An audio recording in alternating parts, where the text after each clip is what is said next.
بسم اللہ الرحمن الرحیم۔ حضرت علی نے فرمایا کوشش کرو کہ تم دنیا میں رہو، دنیا تم میں نہ رہے، کیونکہ کشتی جب پانی میں رہتی ہے تو خوب تیرتی ہے، لیکن جب پانی کشتی میں آ جاتا ہے تو وہ ڈوب جاتی ہے۔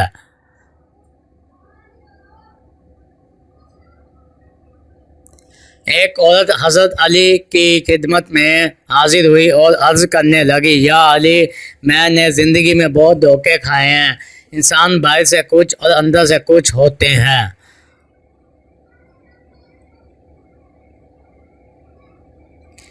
ہمیشہ میں نے دوسروں سے بھلائی کی، بھروسہ کیا، اعتبار کیا، نیکیاں کی، لیکن بدلے میں مجھے ہمیشہ دکھ اور تکلیف ملی۔ حضرت علی رضی اللہ عنہ نے فرمایا، اے عورت، یاد رکھو، جس کے ساتھ نیکی کرو اس کے شر سے بچو، اور انسان کی جانے والی نیکی کا بدلہ انسان سے نہیں بلکہ انسان کے خالق اللہ پاک سے طلب کرو۔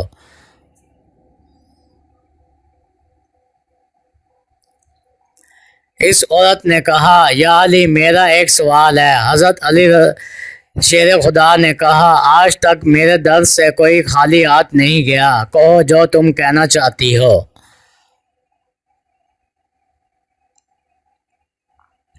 تو عورت نے ہاتھوں کو جوڑ کر کہا، یا علی، کیا کوئی ایسا عمل ہے جس سے وقت سے پہلے ہمیں یہ معلوم ہو جائے کہ سامنے والا انسان ہم سے سچا پیار کرتا ہے یا نہیں؟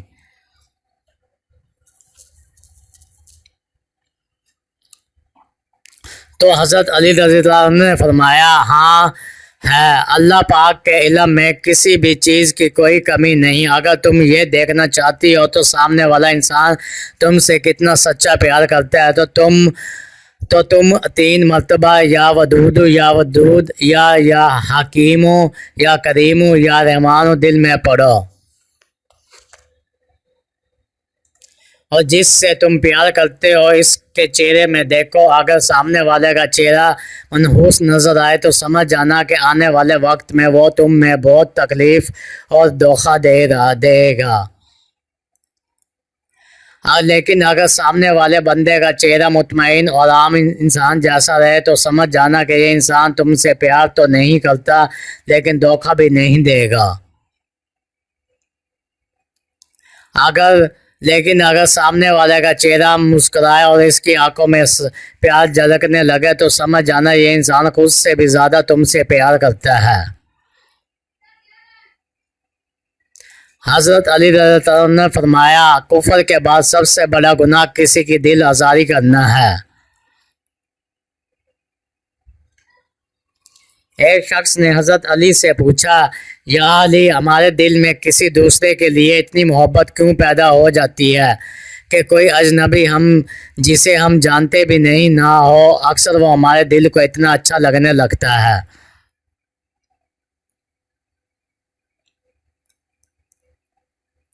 حضرت علی رضی اللہ عنہ نے فرمایا، اللہ تعالیٰ نے دنیا قائم کرنے سے پہلے تمام انسانوں کی روحیں پیدا کی اور تمام روحیں ایک جگہ جمع کی تھی۔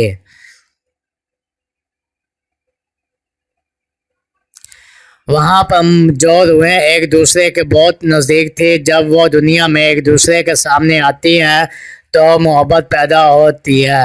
اصل میں روحوں کے ملنے سے محبت پیدا ہوتی ہے۔ کتنا عظیم ہے وہ انسان جو اپنا غم سینے میں چھپائے رکھتا ہے اور زندگی بھر ان سے مسکرا کر کھیلتا ہے۔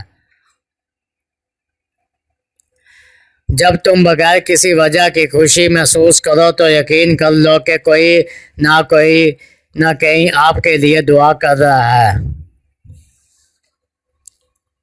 زندگی اس طرح بسر کرو کہ دیکھنے والے تمہارے درد کے بجائے صبر پر رشک کریں۔ خوش نصیب وہ ہے جس نے آخرت کو یاد رکھا، حساب و کتاب کے لیے عمل کیا، ضرورت بھی کائنات کی اور اللہ تعالیٰ سے راضی و خوشنود رہا۔